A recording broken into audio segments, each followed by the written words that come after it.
What happens when you're a 6'3" toy maker and get tired of making toys for Santa Claus in the North Pole? You leave home.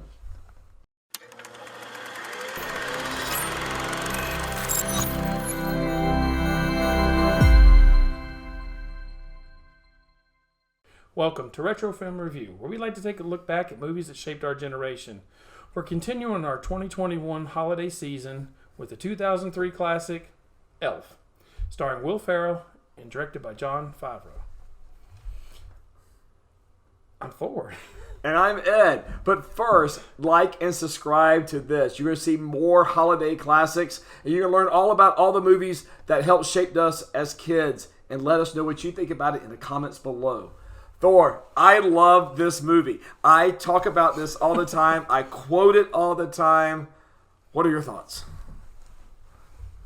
I like it too. My entire family likes it, but when you really break it down, it doesn't make sense. Oh, it does not make sense. But and I don't mean because, he was in the North Pole and he goes to find his family, but there's just so many little nuances, especially in the beginning, that don't make sense to me. You want me to go ahead and jump into it? Let's jump into that. Okay. So Santa goes to the orphanage to drop off gifts. The little baby sneaks in there. So he gets to the North Pole, opens the sack, or the baby comes out. He just says, okay, I got another toy maker here. He's going to stay here. It's like, why don't you return the child? But he doesn't have another indentured servant. And then like I was saying before, he's wearing a little buddy diaper, elf or diaper. Yeah. And so it's like, he must have snuck in your sack at the orphanage. Either that was Santa's last stop, or they just threw that in there. It's like, to make it better? To make it better, I guess. Or else he stole, like the Joneses kid, in house 425 in Florida, Second, where did he come from? And then let's fast forward a little bit. So how is he walked from the North Pole to New York City? Santa couldn't give him a ride, couldn't get a little sled, traveled across the water on the ice. Santa was a little busy, the Norwal tried to come up and say bye, and Buddy was just kind of like, hey buddy, I appreciate it. We'll see you later. I'm gonna make this way. Bye, Bye, buddy. Hope you find your dad. But yeah, no, that's a long way to walk. I mean, Superman made that walk, from Metropolis to his Fortress of Solitude. But that's Superman. That's right. I can't imagine Buddy the elf, which is a normal human being dressed up as an elf, who's raised by elves, but he does not have the speed, which is why he was picked on in the North Pole. Oh yeah. But special. But beloved by all the Ralph what's his name? Bansky. The guy who did like Rudolph the Red-Nosed Reindeer. He's the one that did the stop motion animation. Oh, Rankin Bass? That's it. The other way. Yeah.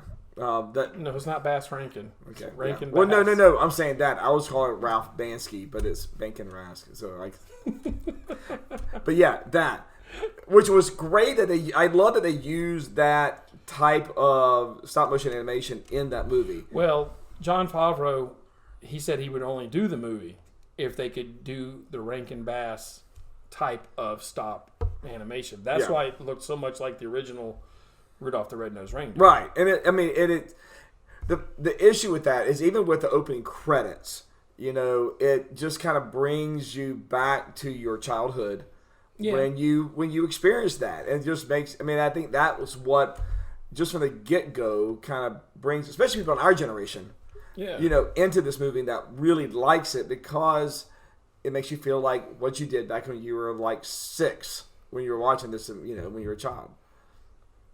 But thinking about his long journey, it honestly just came to me. His clothes never got dirty. So either elves have like this magic fabric. I don't know. I want to go with that. I want to say they have a magic fabric that nothing gets dirty. Magic. So, but tell me why you love this movie so much. Well, and I think, so the reason I really like it is I love how heartwarming it is. Mm-hmm. There's just, Buddy the Elf is just so positive about everything. That everything and everyone can be good. There's good in everybody, and there's good, and there's just all about giving goodwill and making everybody happy. Like that's his goal in life, is to make everybody happy. It's very much like a TV show that's popular right now, Ted Lasso, which is all about a football coach, soccer coach who he makes. He's just a good-natured person, and everybody wants to be good-natured because of being around him, which is, I see that as what Buddy the Elf does, is that everybody tries to be good around him. And, the whole point of the movie is really him connecting with his dad and his dad getting the Christmas spirit, which obviously happens, else this would be a Christmas tragedy than a Christmas, But the fact that he does that, it's heartwarming, and I think, and that's why we watch it every year to kind of see that, just because it makes us feel good inside. Okay. Yeah, and plus with his dad getting the Christmas spirit, it actually has to do a lot with his own son. He gets a reconnection. Well, I mean, they're both his son, but the boy Michael. Yeah. So, because when they're in that boardroom, and his dad's kind of blowing him off, like, all right, we'll get to it. Let me make this pitch. And he's like, man, Buddy, like you said, the heartwarming Buddy just cares about everybody. Yeah. You just care about yourself. It was actually right then that Walter was like, oh, I get it now. Okay, yeah. I didn't see it until you just said that. Yeah. So, but, no, I mean, even though I was criticizing it at first, I mean, I really like the movie. It's something we watch multiple times. We've already watched it multiple times. I mean, here it is, December 7th? But we've already watched it multiple times. Yeah. So I like it. Maybe not as much as you. But there's so many nuances that I want to get into. Like when he goes to the mailroom and he meets the guy down there and they're drinking. Yeah. Because he thinks it's syrup. No, I love that. I love he's with his thing at the dinner table. Do you have any syrup? And she's like, it's spaghetti. He's like, hold on. He's got it up his sleeve. But let's kind of start. We don't have to walk through the movie. Yeah. But I know we touched on the beginning when he's at the North Pole after he gets, I was about to say kidnapped. Right. After, it's not even adopted. He just is there. It's just there. But one cool thing that the director did was most everything was forced perspective.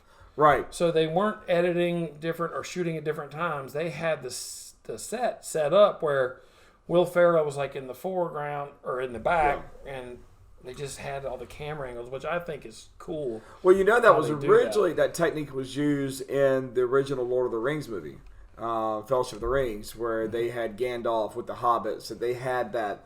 Him way up front and then the hobbits way in the back, but the way they filmed it make it look like they were in the same frame.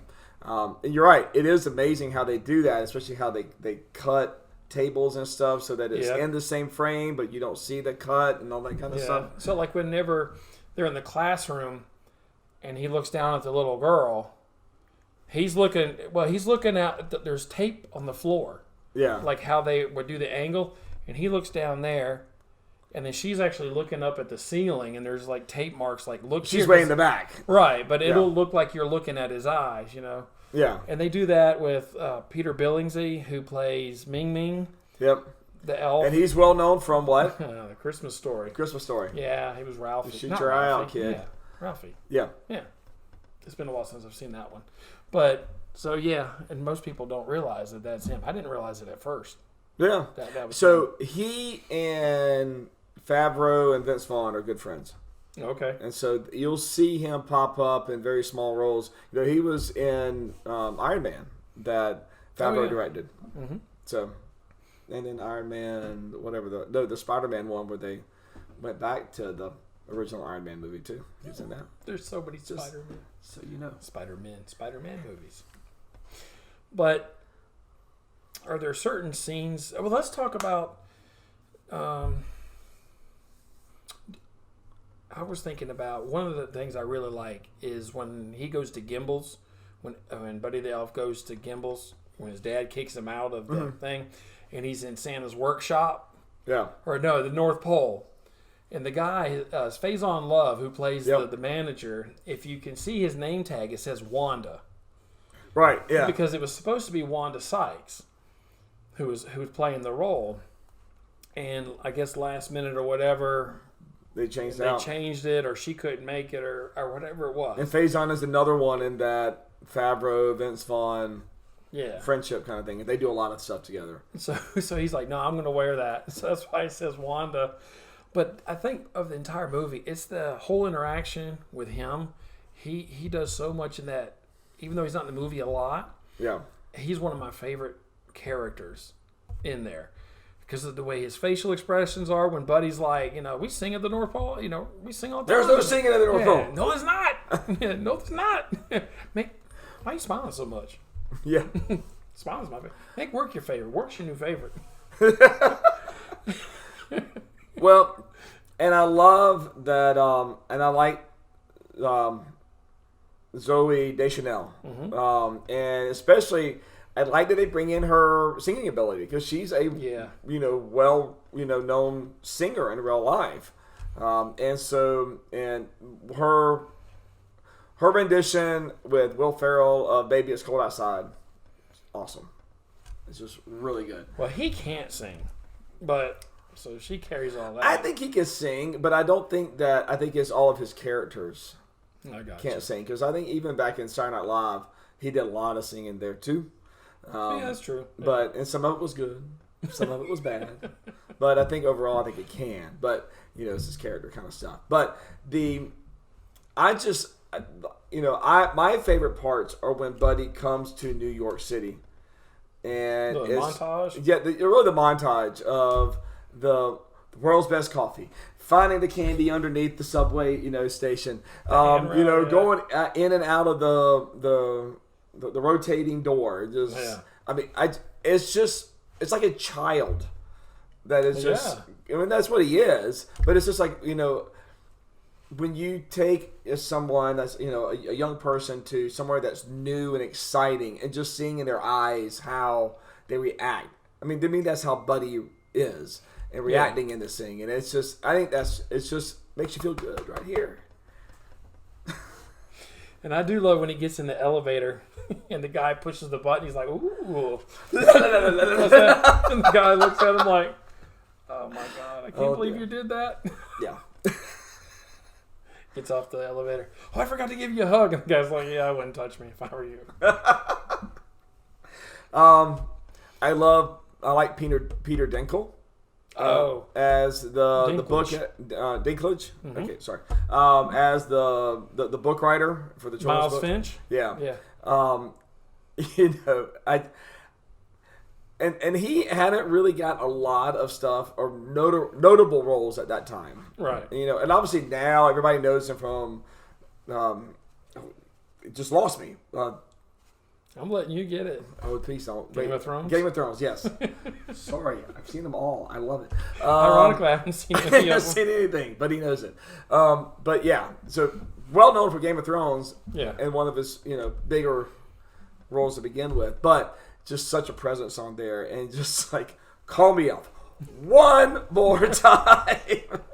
You're an elf. You're talking to a child saying, right, exactly. Call me the elf again. Okay.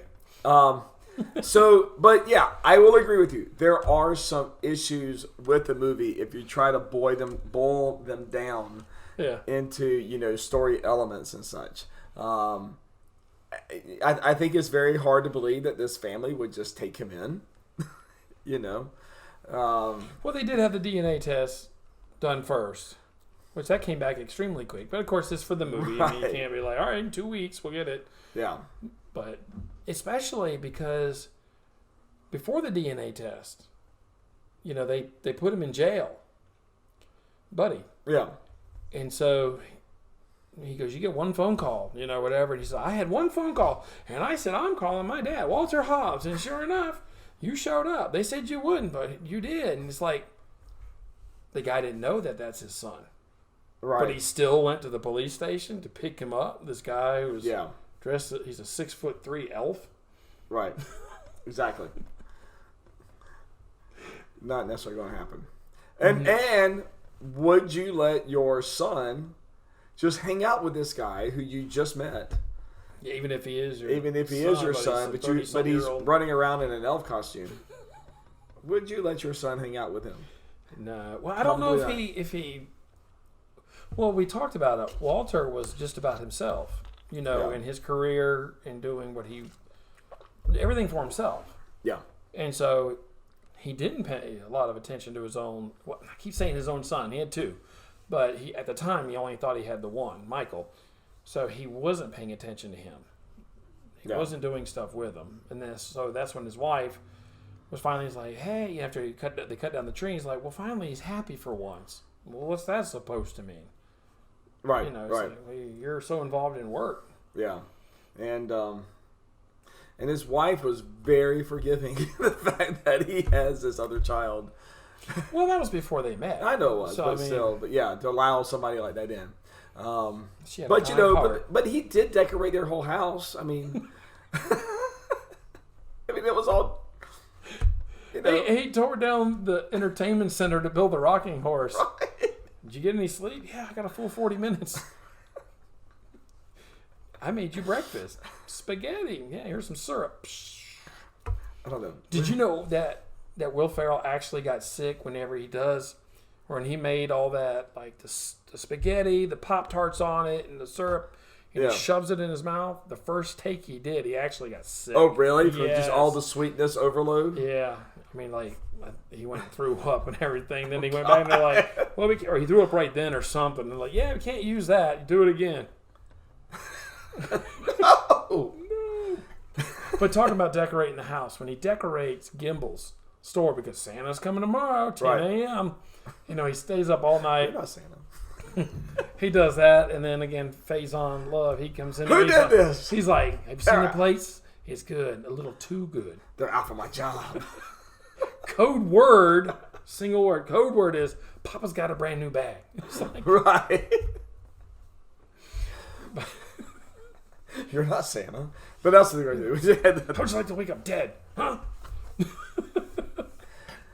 Yeah, as much as I've basically complained about this, and I apologize, I quote it all the time. I say the different stuff. Yeah. It is a great movie. It is a classic. And it's hard, I think, in a modern era, and I know this came out in 2003, and we usually do a lot of retro back from the 80s, early 90s. It is a classic. Oh, yeah, I mean, basically from the day it was released. Yeah. It was a classic. And I think that it has the look of it, like the way that it was filmed, has that kind of era-free look to it. Like it doesn't, yes, it can kind of pin it down to this time, but in essence, I mean, it could be in any time. I mean, there's not a lot in this that really dates it to early 2000. No, I don't. I mean, unless you're going to get specific and say some of the clothes that they're wearing or whatnot, but everything has that. I mean, you could say the cars, the clothes, but that's nonsense. Because, I mean, we just did Die Hard, and you definitely, my son said, this was filmed in the 80s, wasn't it? And I said, yeah. He goes, yeah, I could tell. Right. Because it was the clothes. And it's the clothes, yeah. But, you have you take that out of it. The timelessness of the North Pole. Right. And, with the, like I said, again, with the stop motion animation. And then just New York City is just New York City. Mm-hmm. It's big and garish and Christmas stuff everywhere. Yeah. And so, there's not a lot in here that really pinpoints to a certain era. So I think that it does stand the test of time, and it is kind of like timeless as far as whenever you watch it. The only thing that by the end of it, it does get a little into the cheese factor. With trying the Christmas cheer that everybody's trying to bring on, and the cheer factor on to run the Santa sleigh. Clausometer. There you go, the clausometer. So it does get into that a little bit there. But other than that, I mean, I just feel like it's just it's just an easy movie to watch. I mean, yes, you can kind of pick it apart, but it's Christmas time. We want something that's easy, entertainable, lighthearted, mm-hmm. Exactly. And it's got a good message to it. Yes, yeah. So, but let's talk about some of our favorite scenes. the scene where he goes to the mailroom and he meets the other guy and he's like, "What are you doing here?" He's like, "Work release," you know. And so they're drinking and they're laying down there in the, I was gonna say laundry bins, but they're the mail bins. Yeah. And the guy's like, "I'm 26 years old. You know, I've got to do." I'm like, 26, man. He looks like 40. Yeah, he's 40, and I'm like, 26? You're out of your mind. And then they do the tickle fight. And see, what's funny is, Buddy took the rest of his liquor, but then he was just as like drunk or lightheaded or whatever as Buddy was, and it's like, and you think about it, Buddy probably had not had anything to drink in his entire life. Potentially, you know, I don't know what they have at the North Pole with the elves, you know, but what's in that hot cocoa? Yeah, really. But yeah, so what did you think of the way that the ending and all that kind of stuff? I think the ending was kind of rushed. Like what you were just saying about the cheese factors. Like, they had this nice long story, and there's like, okay, the time we got to wrap this up. Yeah. You know, Buddy ran away. Boom, we just found each other immediately. He's going to fix the sleigh. Walter's going to try to, you know, sing. Sing. And it's like, and it was just like rushed right at the end. You know, I think it could have been drawn out a little bit. Maybe not too much, I guess. Yeah, or maybe the first part kind of shortened. Chucked it in a little bit, yeah. You know, because why was it really necessary to show all that elf stuff up front? Yeah, and I don't necessarily. Yeah, I mean, I do like how Ming Ming comes up and he's like, you know, and he's working on the Etch-a-Sketches. Like, how many have you done? He's like, 85. He's like, 85. And he looks at it and it's supposed to be 1,000 for the day. Right, He's like, but you 915 off pace. It's like, but it's like an HR lesson right there, you know, for anybody in business. The and they probably could have shortened a little bit about his backstory and just basically said, "Hey, this is a stowaway," and left it at there without kind of getting into all of that.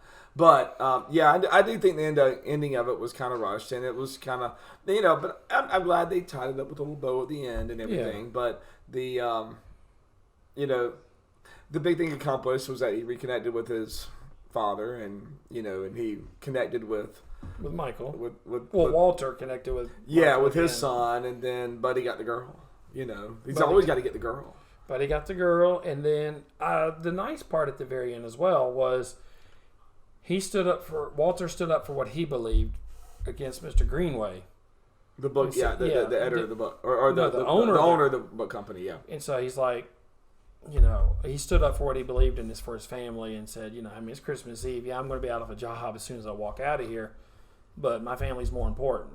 Yeah. And then so, because of actually Buddy, he got his own, you know, book company going because that's what he knew to do. But I would have liked to have seen, like, the writers that he had and maybe a secretary and stuff, like, go along with them. Of course, we don't know. They may or may not have.